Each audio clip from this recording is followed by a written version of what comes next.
আমন্ত্রণ RICL still জনতন্ত্র গণতন্ত্রে আপনাদের সঙ্গে আছি শেখ জায়েদ। দর্শক, নির্বাচন নিয়ে নানা আলোচনা চলছে। নির্বাচন কিভাবে হবে, কবে হবে, আদৌ যথাসময়ে হবে কিনা, যে ফেব্রুয়ারি একটি টাইম ফ্রেম বা ফেব্রুয়ারি নিয়ে যে কথাবার্তা চলছে সেই সময়টিতে হবে কিনা, পিআর পদ্ধতিতে হবে না সবসময় যেভাবে হয়ে আসছে বাংলাদেশে সেইভাবে হবে, এবং নির্বাচনের পরিবেশ নিয়েও প্রশ্ন উঠছে যে এখন যে পরিবেশ, এই পরিবেশে নির্বাচন হওয়া সম্ভব নয়, লেভেল প্লেইং ফিল্ড লাগবে, আরও ভালো পরিবেশ লাগবে, এমনটি বিভিন্ন রাজনৈতিক দলের পক্ষ থেকে বলা হচ্ছে। তো সব মিলিয়ে নির্বাচনের সময় নিয়ে যে প্রশ্ন, এটি নিয়ে আজকে আমরা কথা বলতে চাই। আমাদের দুজন অতিথিকে আমন্ত্রণ জানিয়েছি, এর মধ্যে একজন অতিথি আমাদের সঙ্গে যুক্ত হয়েছেন। সঙ্গে আছেন জনাব Mujibur Rahman Manju, chairman AB party. আপনাকে স্বাগত জানাই।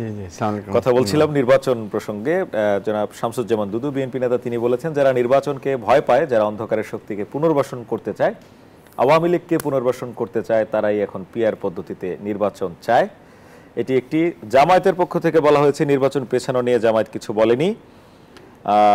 জামায়াতের আমিরকে কোট করে তিনি বলেছেন নির্বাচন তারা হতে দেবেন, কিন্তু জেনাতন নির্বাচন তারা চান না, আর এই ধরনের নির্বাচন করলে তারা মানবেনও না। সরকারের ভূমিকায় এখনো জনগণ সংশয়ের মধ্যে আছে, এই পরিস্থিতিতে নির্বাচন তারা মেনে নিতে পারেন না।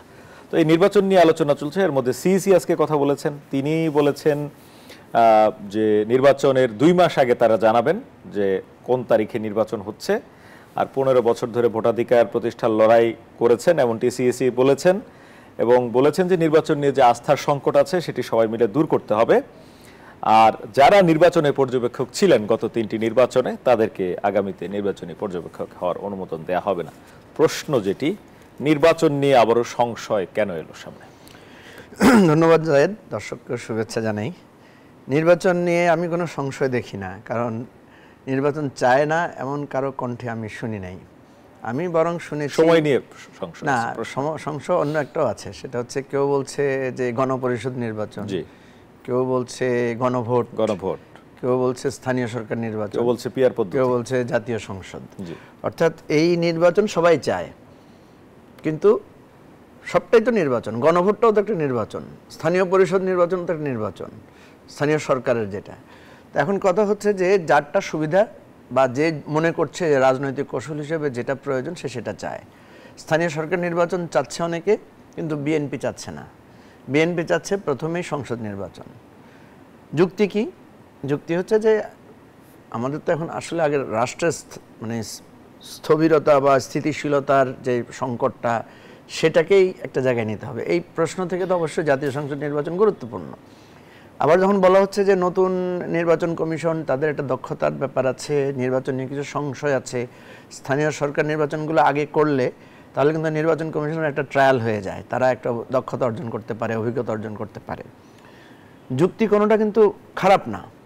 কথা হচ্ছে এখানে আমরা যেটা দেখতে পাচ্ছি, সবাই নিজের নিজের সুবিধাটাকে মনে হচ্ছে প্রায়োরিটি দিচ্ছে, এটা একটা দিক। সুতরাং আমার এখানে যেটা আমি বুঝতে পারছি যে নির্বাচন নিয়ে কোনো সংশয় বা নির্বাচন নিয়ে কারো কোনো দ্বিধা নাই, বরং কে কোনটা চাচ্ছে এবং কার কি সুবিধা সেটার হিসাব নিকাশ চলছে।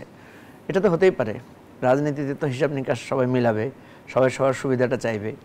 আর বিএনপি নিজেও কিন্তু বলেছে যে সব বিষয়ে সবাই একমত হতে হবে, এমন তো কোনো কথা নাই। তো কথা তো ঠিকই, আপনাদের কথাই কেন সবাই একমত হতে হবে? তার যার যার মত শেষে প্রকাশ করছে। এখন যখনই যার মত যার বিপক্ষে যাচ্ছে, ধরেন আপনি জাতীয় নির্বাচন আগে যাচ্ছেন, আমি স্থানীয় নির্বাচন আগে যাচ্ছি, আমি বলছি যে স্থানীয় নির্বাচন আগে চাওয়াটা একটা ষড়যন্ত্র, আর আমি আপনার জাতীয় নির্বাচন যে চাচ্ছে তাকে বলছি যে আপনি সংস্কার চান না, আপনি নির্বাচনকে বেশি প্রাধান্য দিচ্ছেন।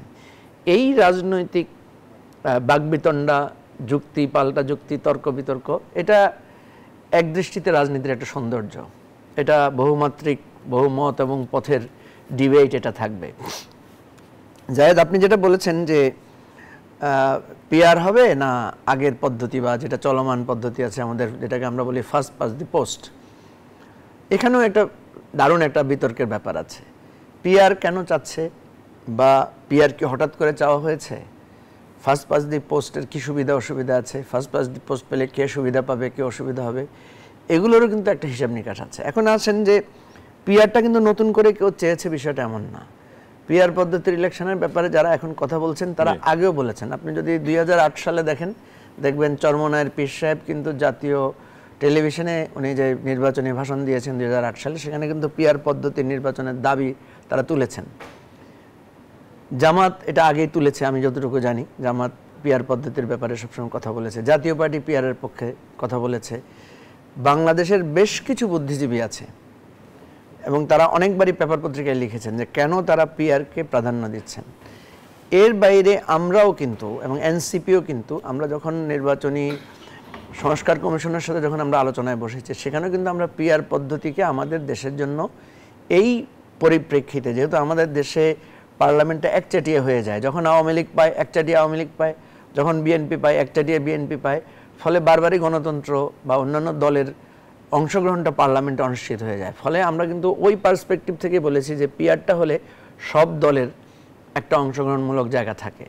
তো সুতরাং পিআরটা হঠাৎ করে এসেছে বা এটা একটা ষড়যন্ত্রমূলক প্রপোজিশন, এটা কিন্তু এভাবে বললে এটা কিন্তু যুক্তিতে খাটবে না। আপনার দল কি চায়? আমাদের বিষয়টা খুব ইন্টারেস্টিং। আমরা কিন্তু একটা মধ্যপন্থা নিয়েছি। যেমন আমরা কিন্তু পিআরের পক্ষে, কিন্তু আমরা যখন ঐকমত্য কমিশনে গিয়েছি, ঐকমত্য কমিশনের পক্ষ থেকে আমাদেরকে বলা হয়েছে যে পিআরের কিছু থ্রেট আছে এই মুহূর্তে। আমরা যদি পিআরে যাই তাহলে পার্লামেন্ট একটা ভারসাম্যহীন, মানে সরকার গঠন করার প্রয়োজনীয় মানে নাও পেতে পারে কেউ। ফলে এটা কিন্তু একটা ঝুলন্ত পার্লামেন্ট হয়ে যেতে পারে। যেমন ধরেন আমাদের দেশে যারা খুব পপুলার দল ছিল, যদি আমরা ধরি বিএনপি, আওয়ামী লীগ, এরা কারোই ভোট কিন্তু 40%-এর বেশি না। তো 40%-এর ভোট যদি হয় তাহলে আমরা দেখি 3-4-12 অর্থাৎ 120টার মতো আসন ওনারা পান পিআরের পদ্ধতিতে।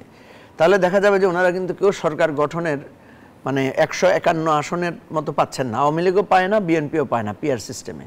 সেই জন্য আমাদেরকে ঐকমত্য কমিশন বলেছে যে আপনারা যদি এখনই পিআরের কথা আনেন তাহলে কিন্তু পার্লামেন্টে কোনো দলই একটা সংখ্যাগরিষ্ঠতা পাবে না, ফলে একটা অনিশ্চয়তা তৈরি হবে। তখন আমরা বলেছি যে ঠিক আছে, তাহলে আপনারা যদি দুটো পার্লামেন্ট করেন তাহলে আপনারা দুটো প্রস্তাব আমরা দিয়েছিলাম। একটা হচ্ছে পিআর, পূর্ণ পিআর না করে শহর কেন্দ্রিক আসন যেগুলো, সিটি কেন্দ্রিক আসন যেগুলো, এগুলোতে আপনারা পিআর করেন, অর্থাৎ 100 আসনে পিআর করেন, 200 আসনে আপনারা ফার্স্ট পাস দি পোস্ট করেন। যদি সেটাও না পারেন তাহলে আমরা ফার্স্ট পাস দি পোস্ট মানবো যদি উচ্চ কক্ষে আপনারা পিআর করেন। তখন ওনারা বলছে ঠিক আছে, তাহলে আমরা নিম্ন কক্ষে ফার্স্ট পাস দি পোস্ট অর্থাৎ ট্র্যাডিশনাল যে পদ্ধতিতে ভোট হয় সেটা হবে, আর উচ্চ কক্ষে আমরা পিআরের ব্যাপারে প্রস্তাব দিব। এই শর্তে আমরা কিন্তু এই ট্র্যাডিশনাল পদ্ধতিটাকে গ্রহণ করেছি। কিন্তু যখন আমরা এই আজকে যে জাতীয় ঐকমত্য কমিশনের মিটিং হচ্ছে, সেখানে আমরা দেখলাম যে বিএনপি উচ্চ কক্ষেও পিআরের বিপক্ষে। অর্থাৎ বিএনপি চায় দোনো কক্ষেই ফার্স্ট পাস দি পোস্ট হোক। তো ফার্স্ট পাস দি পোস্ট যদি দোনোটা কক্ষেই হয় তাহলে উচ্চ কক্ষের তো আর দরকার হচ্ছে না, কারণ উচ্চ কক্ষকে রাখাই তো হচ্ছে নিম্ন কক্ষকে সে কিছুটা চেকস অ্যান্ড ব্যালেন্স করবে।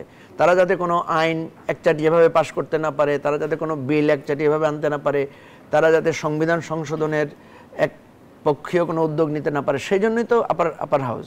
তো আপার হাউসেও যদি আপনার প্রাধান্য আপনি নিশ্চিত করার চেষ্টা করেন আপনার পদ্ধতির মধ্য দিয়ে, তাহলে আপার হাউসের আর দরকারই বাকি, আপনি লোয়ার হাউস দিয়ে তো আপনি আইন পাশ করতে পারছেন। এই যুক্তিতে আমরা বলেছি যে আপার হাউসে যদি আপনি পিআর করেন তাহলে আমরা আপার হাউসের পক্ষে, এবং আমরা নিম্ন কক্ষে আমরা ফার্স্ট পাস দি পোস্টের সাথে আমরা একমত। কিন্তু আপনি যদি এটা না মানেন, আপনি আমারটা যদি না মানেন, তাহলে আমি আপনারটাও মানবো না, আমি আমার দাবি পেশ করব। আর আপনি যেহেতু বলছেন যে যার যার মত প্রকাশের স্বাধীনতা আছে, বা আপনি যাদের বলছেন সবাই তো ঐক্যমত হবে না, আমরা এটা তো হলাম না। এখন আমাদের দ্বিমত সত্ত্বেও যদি first pass the post election হয়, আমরা তো সেটা মানবো না, বিষয়টা এমন না, আমরা মানবো, কিন্তু এটা আমাদের দাবি আকারে থাকবে, এবং এটাই আমাদের রাজনৈতিক রেটরিক হবে যে আমরা এই ধরনের একটা নির্বাচন পদ্ধতি চেয়েছিলাম যেখানে সকল দলের প্রতিনিধিত্বতা নিশ্চিত হয় এবং প্রত্যেকটা মানুষের ভোটের কাউন্ট হয়।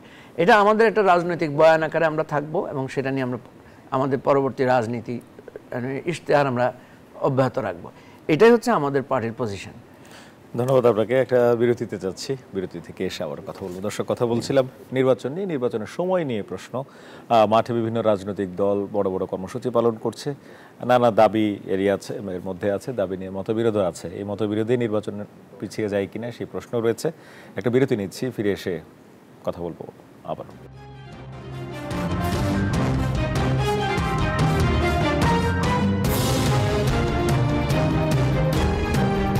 বিরতির পর আবারও স্বাগত দেখছেন আরআইসিএল স্টিল জনতন্ত্র গণতন্ত্র। কথা বলছিলাম নির্বাচনের সময় প্রসঙ্গে। আমাদের সঙ্গে দুজন অতিথি যুক্ত আছেন।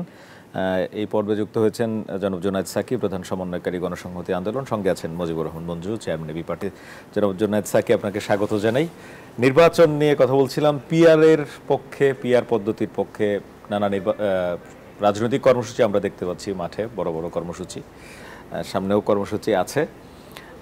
এবং পিআর নিয়েই একটা বিতর্ক, রাজনৈতিক বিতর্ক আছে, যার যার মত প্রকাশ করছেন। এছাড়া এনসিপিকেও আমরা মাঠ চষে বেড়াতে দেখছি তাদের এজেন্ডা নিয়ে। তো রাজনৈতিক বিতর্কে প্রশ্ন নির্বাচনের সময় কি ঠিক থাকবে কিনা? ধন্যবাদ আপনাকে, সবাইকে সালাম এবং শুভেচ্ছা। আসসালামু আলাইকুম। দেখুন, পিআর আমরা ইতিমধ্যে যে ঐকমত্য কমিশনে যেসব আলোচনা হয়েছে তাতে কতগুলো বিষয় তো ঐকমত্য তৈরি হয়েছে। তার মধ্যে একটা হচ্ছে যে দ্বিকক্ষ বিশিষ্ট পার্লামেন্ট হবে। দু একটি দল এটার বিরোধিতায় আছে, কিন্তু শেষ পর্যন্ত একটা মানে বৃহত্তর কিংবা সংখ্যাগরিষ্ঠ ঐকমত্য আছে।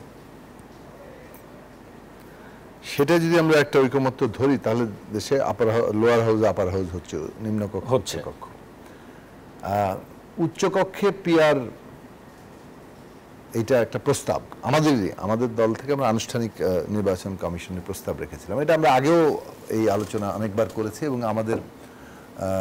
আমাদের যে 31 দফা প্রস্তাবনা সেখানেও এটা ছিল যে অন্তত পক্ষে উচ্চকক্ষে সাংখ্যানুপাতিক ব্যবস্থার প্রবর্তন। তো সেই উচ্চকক্ষে সাংখ্যানুপাতিক জায়গাটার ক্ষেত্রে আমরা আলোচনা চালিয়ে যাচ্ছি। আমরা আশা করি এই ক্ষেত্রে হয়তোবা এই ক্ষেত্রে আমাদের আশা আছে কিছুটা যে এক্ষেত্রে হয়তো ঐকমত্য তৈরি হতে পারে। কারণ বিএনপির দিক থেকে যে কথা বলা হয়েছিল যে বিএনপি পিআরের যে অংশে বিরোধিতা করছে যে উচ্চকক্ষে আপনি যখন সংবিধান সংশোধনকে ম্যান্ডেটরি করবেন, যে নিম্নকক্ষেও 2/3 পেতে হবে, উচ্চকক্ষেও 2/3 পেতে হবে। তো উচ্চকক্ষে যদি পিআর করেন তাহলে উচ্চকক্ষে কে 2/3 পাবে? কখনোই তো আর এটা হবে না। ফলে সংবিধান সংশোধন তার কখনোই কেউ করতে পারছে না। তো এই ক্ষেত্রে আটকে যাচ্ছে বলে তারা একটা মনে করেন, সে কারণে তারা বিরোধিতা করছে। তখন একটা বিকল্প প্রস্তাব এসেছে যে সংবিধান সংশোধনটা রাখা হবে, কিন্তু এটা সিম্পল মেজরিটিতে। তো বিএনপি তখনও বলেছে যে ইভেন সিম্পল মেজরিটিও কেউ পাবে না, 50% ভোট পাওয়াটা খুব কঠিন ব্যাপার বাংলাদেশে।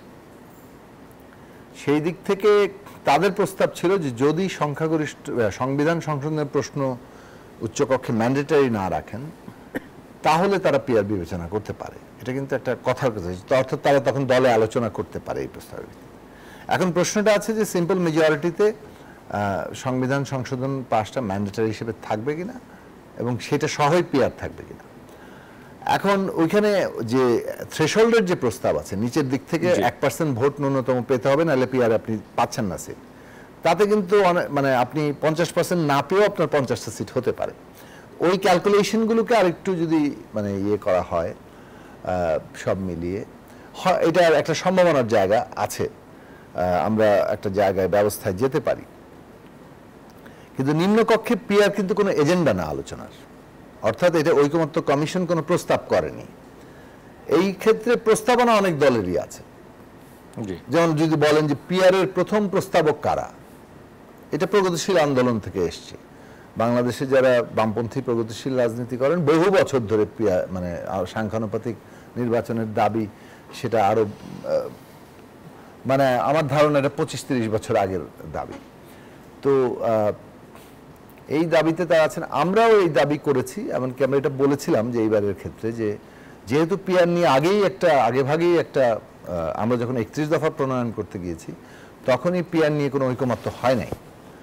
তার ফলে এবং তারপরে 5ই আগস্টের পরপরই এই পিআর কেন্দ্রিক একটা আলোচনা শুরু হয়েছিল এবং এটা একটা আওয়ামী লীগকে পুনর্বাসনের ব্যবস্থা হিসেবে অনেকে এসছে। ফলে ঐকমত্য এই বিষয়ে হবে এরকম একটা জায়গা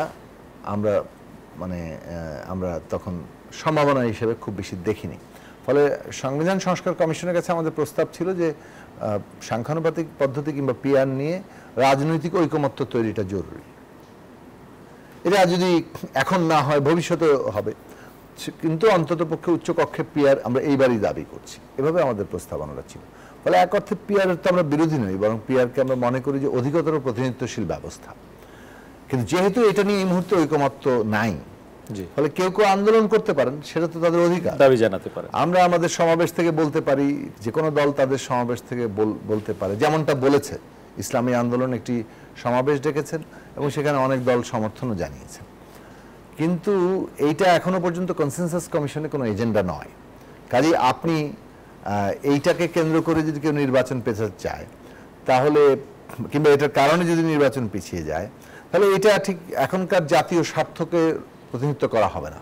দেখুন, আমরা যতটুকু বিষয়ে ঐকমত্য হব ততটুকুই কিন্তু আমাদের মানে জাতীয় সমঝোতা। আর যেসব বিষয়ে আমাদের পার্থক্য থাকবে সেটা তো জোর করে ঐক্যবদ্ধ হওয়া যাবে না। তাহলে জাতীয় সনদ কিংবা সমঝোতা নিয়ে আমরা একটা জায়গায় পৌঁছেছি যে দলই ভবিষ্যতে বিজয়ী হোক, তারা সংখ্যাগরিষ্ঠতা পাক, তারা এই সনদটা বাস্তবায়ন করবে। এক। 2 নম্বর বিষয় হচ্ছে যেসব বিষয়ে আমাদের মত পার্থক্য আছে, এগুলো নিয়ে আমরা জনগণের কাছে নির্বাচনের সময় ইস্তেহার নিয়ে যাব। কেউ তার পিআর নিয়ে যাবে, কেউ পিআর রাখবে না। এই যে জনগণ যেটাকে ভোট দিয়ে বিজয়ী করবেন, তারাই তো আসলে মানে একটা সংসদ গঠন করবে। সেটাকে আপনি যে নামই দেন, এখন সংবিধান সংস্কার পরিষদ নাম দেন বা অন্য যে কোনো নাম দেন, আমরা যেটা দাবি করেছি সংবিধান সংস্কার পরিষদ নাম দেওয়া দরকার। সেই সংসদের যারা সংখ্যাগরিষ্ঠতা পাবে তারা একদিকে জাতীয় সনদ বাস্তবায়ন করবে, অন্যদিকে তাদের যে এজেন্ডা, যেটা জনগণ অনুমোদন দিয়েছে, সেটাও তারা বাস্তবায়ন করবে। তাহলে জনগণের পার্থক্য নিয়ে তো আমরা জনগণের কাছে যাব, এবং সেই জনগণের কাছে যাওয়া কেউ কেউ আগেই যাচ্ছেন, এখনই থেকেই প্রচার করছেন। ডেফিনেটলি আমরাও প্রচার করব। তবে আমরা প্রচার করার ক্ষেত্রে একটা জিনিস বিবেচনা রেখেছিলাম, 5ই আগস্ট পর্যন্ত যেহেতু একটা জাতীয় সনদ তৈরির প্রশ্ন ছিল, আমরা এইটা বিবেচনা করেছিলাম যে এটা 5ই আগস্ট 24-এর পর থেকেই, যেহেতু আমরা একটা উত্তরণ পর্বে আছি, ফ্যাসিবাদী সরকারের পতন ঘটেছে, এখন আমাদের গণতান্ত্রিক উত্তরণ করতে হবে, ফ্যাসিবাদী ব্যবস্থার যাতে আর ফিরে না আসতে পারে, বিলোপ করতে আমরা পারি, সেটা করতে হবে। এবং এইরকম একটা টালমাটাল অবস্থায় যখন পতিত ফ্যাসিবাদী শক্তি বিদেশে আশ্রয় নিয়েছে, তাদের বিদেশি মুরব্বীরা আছে, তারা প্রতিনিয়ত একটা সাবোটাজ করার চেষ্টা করছে, সেখানে আমাদের ঐক্যটা খুব জরুরি। এবং এই উত্তরণ পর্বে ন্যূনতম জাতীয় সমঝোতায় পৌঁছার আগ পর্যন্ত আমাদেরকে ঐক্যটাকে প্রধান করতে হবে। আমাদের মধ্যে বিরোধ আছে, কিন্তু বিরোধকে প্রধান যেন আমরা না করি। আমাদের অনেক কিছুই সমালোচনা করতে হচ্ছে, বিএনপির অনেক কর্মকাণ্ডের সমালোচনা করতে হচ্ছে, অন্যান্য দল, ইভেন এনসিপিরও নতুন গঠিত দলেরও আমরা কখনো কখনো সমালোচনা করছি, জামাত ইসলামীর সমালোচনা তো আমাদের আছেই। আপনাকে মনে হয় জামাত আমি এটাতে আসি, শোনেন, যে তাহলে এখানে দাঁড়াচ্ছে যে এই সমালোচনা বিরোধ এইটা থাকবে, কিন্তু এটাকে প্রধান না করে, প্রধান যাতে আমরা ন্যূনতম জাতীয় ঐক্যমত্য করি অ্যাটলিস্ট 5ই আগস্ট পর্যন্ত। এই কারণে যে আমাদের একটা জাতীয় সমঝোতায় পৌঁছানো দরকার। আরেকটা বিষয় আমাদের জায়গা দরকার, যে এটা আমরা বাস্তবায়ন করবো কিভাবে? নির্বাচন ছাড়া তো কোনোভাবে বাস্তবায়ন করা যাবে না। ধরুন একদল গণপরিষদের নির্বাচন চাইছে, গণপরিষদের নির্বাচন তো নির্বাচনই, আপনি তো নির্বাচন চাইতে হবে তো আপনাকে, তাহলে নির্বাচন ছাড়া আপনি এটা বাস্তবায়ন কথাটাই বলেছি যে নির্বাচন সবাই চাচ্ছে, কেউ গণপরিষদ চাচ্ছে, কেউ সংবিধান সংস্কার পরিষদ চাচ্ছে, কেউ সাধারণ পার্লামেন্ট চাচ্ছে। এটার মধ্যে কোথায় যে আমরা পৌঁছাবো সেটা আমরা একটা জায়গায় যেতে পারি, কিন্তু ইলেকশন তো লাগবে। এখন সংস্কারের প্রস্তাব ঠিক হলো, জাতীয় সমঝোতা হলো, সনদও তৈরি হলো, সবাই সাইনও করলো, ইলেকশন আনলিমিটেড আপনি রেখে দিলেন, এটা তো হচ্ছে তার মানে একটা অত্যন্ত দলীয় সংকীর্ণ স্বার্থ। আমি হয় প্রস্তুত না, অথবা আমার আরো অন্য কি কি যেন এজেন্ডা আছে। এই সমস্ত সংকীর্ণ দলীয় স্বার্থে যদি প্রয়োজনীয় সময় কেউ অপ্রয়োজনে দীর্ঘায়িত করার কেউ চেষ্টা করে, এটা সম্পূর্ণভাবে জাতীয় স্বার্থ বিরোধী এবং বাংলাদেশকে একটা বিপদে ফেলার একটা তৎপরতা হবে। কাজেই নাম্বার আমি বলছি আবারও, সংস্কার মানে বিচার, সংস্কার, নির্বাচন এগুলো পরস্পর সম্পর্কিত, এবং বিচার সংস্কারকে কখনোই নির্বাচনের মুখোমুখি করা ঠিক না। স্পেশালি সংস্কার অবশ্যই নির্বাচনের মধ্যে দিয়ে সম্পন্ন হবে, এবং এই দুই পরস্পর ওতপ্রোতভাবে জড়িত। আর বিচার সবাই আমরা চাই, অবশ্যই নির্বাচনের আগে দৃশ্যমান ত্বরান্বিত বিচার প্রক্রিয়া আমরা দেখতে চাই, এই হচ্ছে আমাদের চাওয়া। এখন ধরুন ইলেকশন পেছানোর যে কথা মাননীয় প্রধান উপদেষ্টা বলেছেন, ডিসেম্বর থেকে জুনের মধ্যে নির্বাচন হবে, এবং আমরা জিজ্ঞেস করেছি তাকে ক্যাটেগরিক্যালি যে আপনি কি নির্বাচনের পেছানোর কোনো সম্ভাবনা দেখেন দীর্ঘায়িত হওয়ার? বলে একদিনও না, 30শে জুনের একদিন পরে ওটা যাবে না। খুবই ক্যাটেগরিক্যালি বলছেন, প্রয়োজন আমি লিখিত দিব। তাহলে তারপরে উনি একটা তারিখও ঘোষণা করেছেন এপ্রিলের মধ্যবর্তী সময়ের মধ্যে। আমরা অনেকে মতামত দিয়েছি যে এটা উপযুক্ত সময় না, আবহাওয়া, পরীক্ষা ইত্যাদি বিবেচনা, এবং তার আগেই রোজা, কিছুদিন আগেই রোজা এবং ঈদ। ফলে আমরা বলেছি যে আলোচনার সুযোগ থাকা উচিত। এবং উনি লন্ডনে গিয়ে, যুক্তরাজ্য গিয়েছেন, সেখানে BNP acting chairperson Tarique Rahman আলোচনা করেছেন, জনাব তারেক রহমান তার সাথে দেখা করেছেন, এবং সেখানে আলোচনায় তিনি ইঙ্গিত দিয়েছেন যেটা ফেব্রুয়ারির মধ্যবর্তী সময়ের মধ্যে হতে পারে ইফ বিচার এবং সংস্কার একটা মোটামুটি সিগনিফিকেন্ট তাৎপর্যপূর্ণ অগ্রগতি হয়। তো তাহলে দেখা যাচ্ছে যে তার বক্তব্য অনুযায়ী ফেব্রুয়ারির মধ্যবর্তী সময়ের মধ্যে আসলে নির্বাচনের একটা মোটামুটি সময় ঠিক আছে, মোটা উপযুক্ত সময় এই সময় নির্বাচন যদি আপনি দেখেন, না হলে বেশ আরো লম্বা সময়ের জন্য পিছিয়ে যাবে। এখন দ্য পয়েন্ট ইজ যে এইটাকে নিয়ে সংশয় প্রকাশ করছে কারা? কারা ঘোলা পানিতে মাছ শিকার করতে চায়? দেশের অর্থনীতির খোঁজ রাখেন।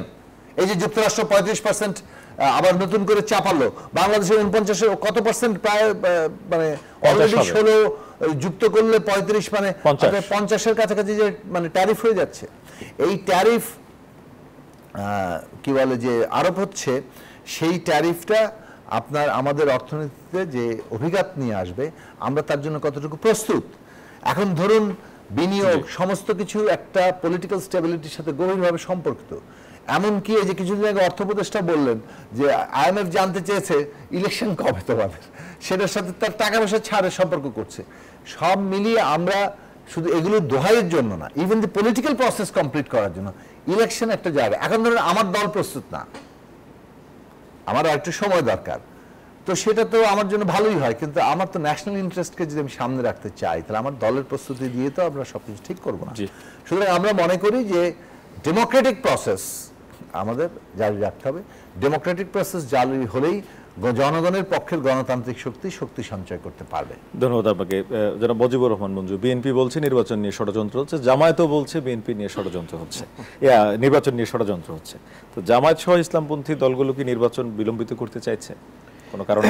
আমি আবারও বলছি আপনাকে, কারো মুখ থেকে আমরা নির্বাচন নির্বাচন বিলম্বিত হোক এ ধরনের কোনো ফ্রেশ স্টেটমেন্ট পাই নাই। যতটুকু পাচ্ছি সবটা হচ্ছে সন্দেহ, সংশয়, নানা ধরনের বিষয়। দেখেন জুনায়েদ সাকি যেটা বললেন যে আমরা কিন্তু আমাদের যে সংস্কারের প্রক্রিয়া আলোচনা হচ্ছে, বিচারের যে প্রক্রিয়াগুলো শুরু হয়েছে, এগুলোর সাথে নির্বাচনের কোনো ক্ল্যাশ আমি দেখি না। আমি নির্বাচনের দুইটা বড় থ্রেড দেখি।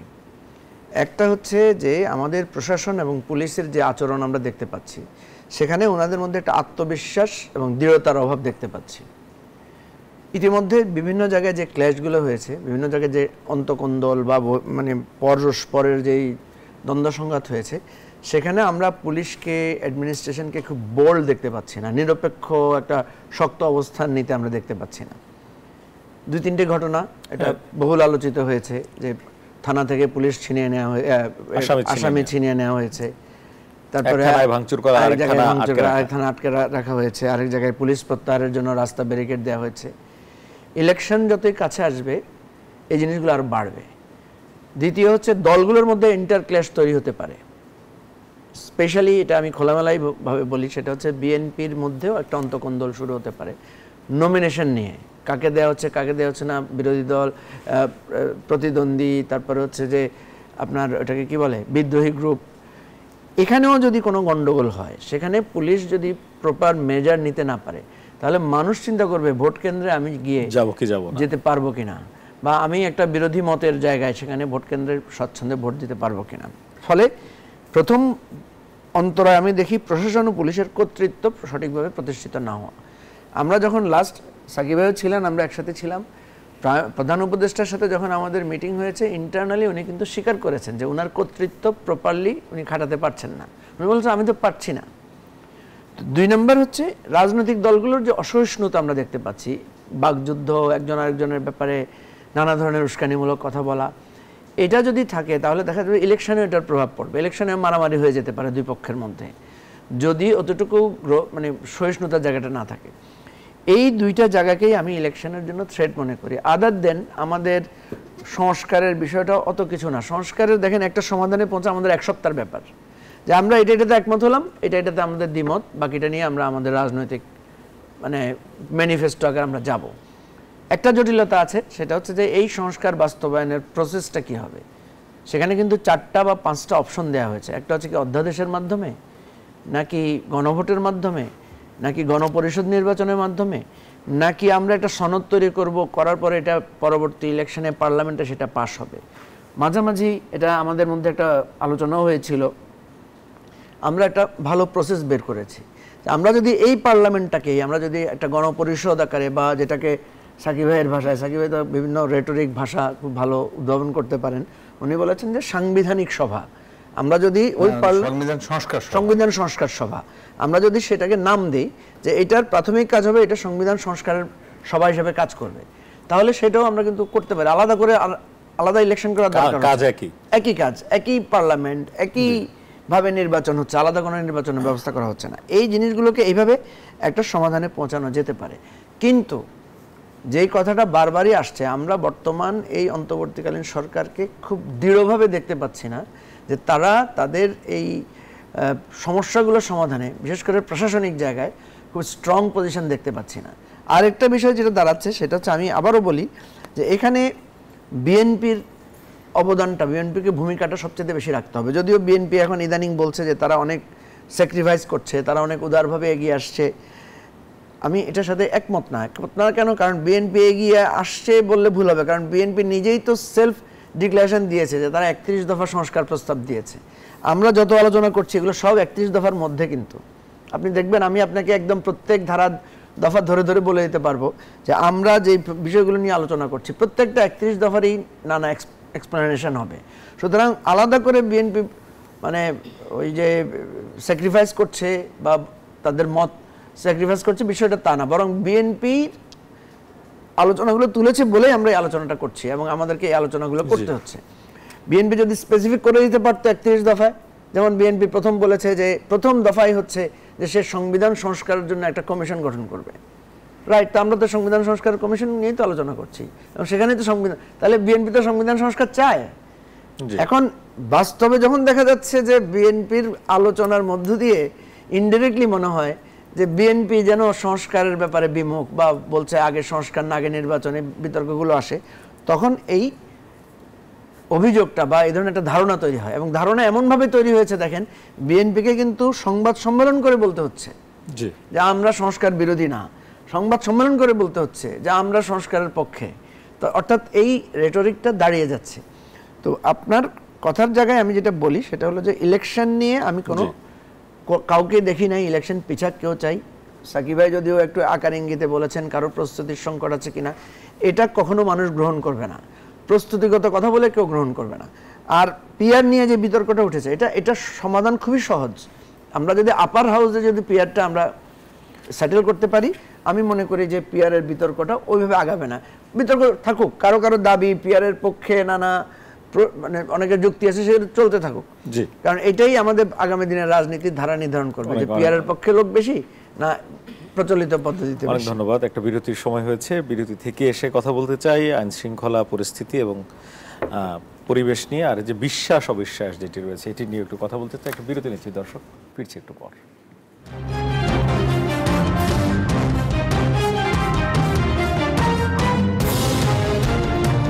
বিরতির পর আবারও স্বাগত। দেখছেন আরআইসিএল স্টিল গণতন্ত্র কথা বলছিলাম অতিথিদের সঙ্গে। যেই বিষয়টি সামনে এসেছে সেটি হচ্ছে আইন শৃঙ্খলা পরিস্থিতি, নির্বাচন সামনে রেখে পরিবেশ ঠিক হচ্ছে কিনা, রাজনৈতিক দলগুলোর মধ্যেও বিশ্বাস অবিশ্বাস রয়েছে। জনায়েদ সাকি, আপনার কাছে আসছে। দেখুন, আমরা কিন্তু দুটো বিষয় নিয়ে কথা বলতে চেয়েছিলাম, একটা হচ্ছে সংস্কার, একটা হচ্ছে নির্বাচনের পরিবেশ। এবং নির্বাচনের তারিখ নিয়ে 6 মাস কাটিয়ে দেওয়ার ফলে আমাদের এই দুটো প্রশ্নে যে গুরুত্ব সহকারে আমাদের আলোচনা হওয়া দরকার ছিল সেই আলোচনাটা হতে পারেনি। এখনো আপনি যখন নির্বাচনের তারিখ নিয়ে অনিশ্চয়তা দেখাবেন তখন কিন্তু এই প্রসঙ্গগুলো আলোচনার ঝামেলা হবে। আমরা যদি নির্বাচনের তারিখ নিয়ে আরো আগে কাজ হতো, ধরুন আমরা এই যে সংস্কার প্রসেসটা নিয়ে আলোচনা হচ্ছে, এটা একটা ধরুন বলতে পারেন যে কিছুটা মানে এর সাথে একটা আমাদের কিছুটা আবেগও জড়িত। 5ই আগস্টের মধ্যে আমরা যাতে একটা জাতীয় সনদে পৌঁছাই, এটা আমাদের শহীদদের প্রতি একটা সম্মান প্রদর্শন হবে বলে আমরা এটা অনেকেই মনে করছেন এবং এটার সাথে আমিও মানে আমরাও এটার সাথে একটা একাত্ম বলতে পারেন। যে 5ই আগস্টের আগে যদি আমরা একটা জাতীয় সনদে পৌঁছাতে পারি, এটা আমাদের শহীদের আত্মদানের প্রতি আমাদের একটা সম্মান দেখানো হবে।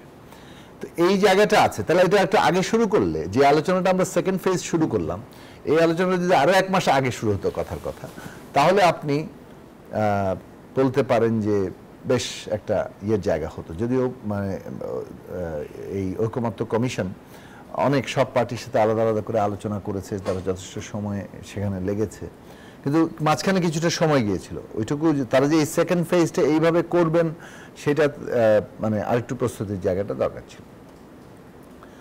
আর তারপর হচ্ছে ধরেন ইলেকশন যখন আপনি মানে আপনি যখন ইলেকশনের ডেট থাকে, তখন প্রধান এজেন্ডা মানে আফটার 5th আগস্ট ধরেন প্রধান আলোচনার বিষয়টা কি? এক হচ্ছে যে নির্বাচন কবে, এবং আমাদের মধ্যে যে সমস্ত প্রশ্নে মতপার্থক্য আছে সেগুলো নিয়ে যে যার ভোটার পোলারাইজ করার চেষ্টা করবে।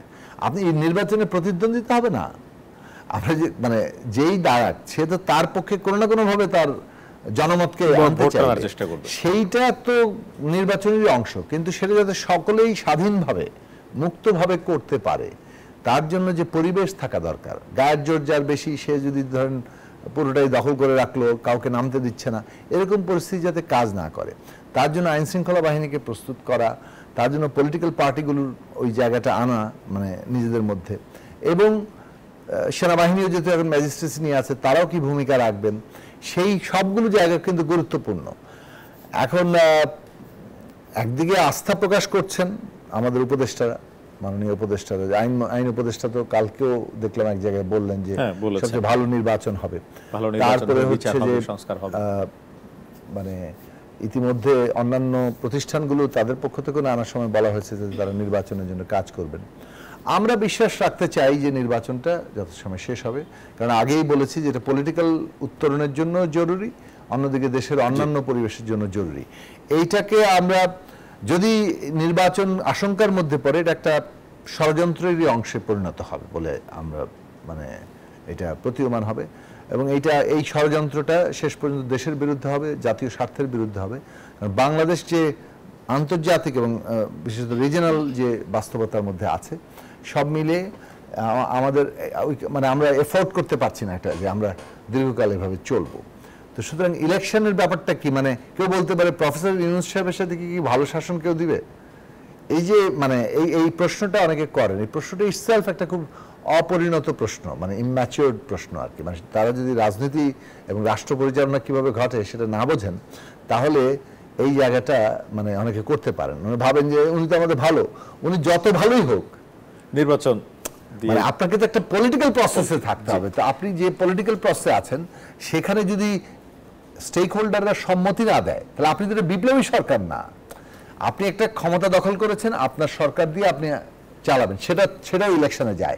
এভরি রেভলিউশন খুবই অল্প সময়ের মধ্যে নির্বাচনে গিয়েছে, সংবিধান তৈরি করেছে, ইলেকশনের মধ্যে গিয়েছে, এখন সেটা তাকে করতে হবে। আর এখানে তো অসংখ্য পলিটিক্যাল পার্টি যারা প্রতিদ্বন্দ্বী, তারা স্টেক হোল্ডার। তো আপনি সকলের সম্মতি ছাড়া কিভাবে ক্ষমতা প্রলং করতে পারেন? তাহলে আপনি জবরদস্তি করতে চাইবেন, তখন তো অনিবার্য সংঘাত। মানে এটা তো সহজ কাণ্ডজ্ঞান না, তাই না?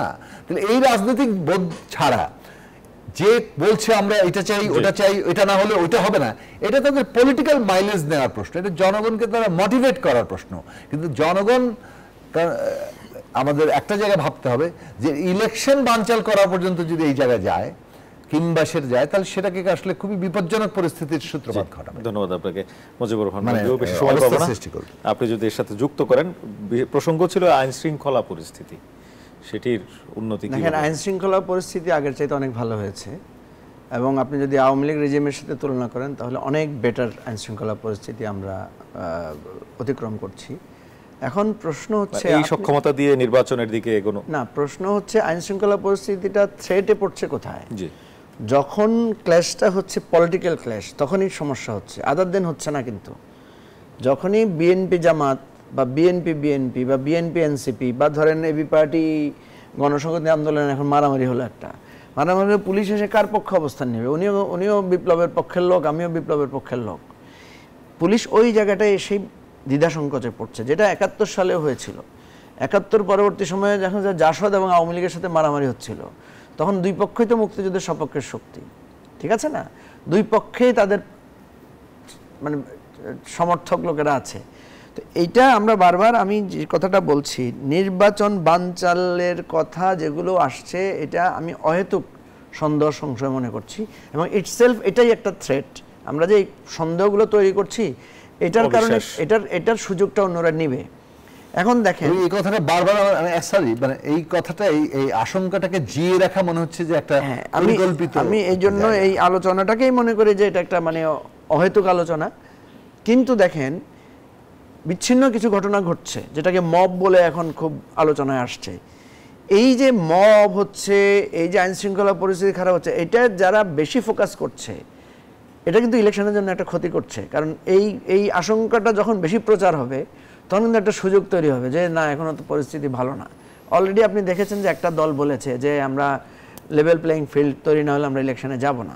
এখন যে থ্রেটটা আমি দেখি, ধরেন ইলেকশনের ডেট ঘোষণা হয়ে গেল, আমার ধারণা অক্টোবরে ইলেকশনের ডেট ঘোষণা হয়ে যেতে পারে।